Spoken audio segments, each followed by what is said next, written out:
Hello，大家好，歡迎大家翻到嚟 K-pop 偏心安頻道。咁今日啦，我哋就係會開啟全新嘅一季，名稱就係叫做日本名古屋之旅。咁今日啦就係第一日，咁就啱啱咧就喺機場 land 咗，咁就而家嚟到呢個名古屋嘅一個歐領。咁咧啱啱我都行咗幾個店鋪啦，包括有呢個嘅 LEGO 係啦，咁 LEGO 入邊咧都有好多唔同嘅。咁啱啱啦，我而家咧就係喺 Columbia 嗰度，咁就係準備睇衫。咁等陣啦，我哋大約可能會喺大約4-5點嘅時候，我哋就翻去酒店 check in。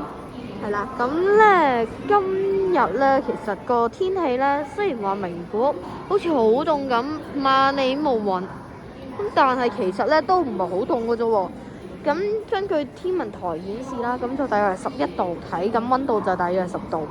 同埋咧，你哋話呢度好多人嘅，其實咧呢度都唔算好多人。咁啱啱我就食咗個晏晝飯啦，咁就係食呢個嘅滑蛋雞扒飯。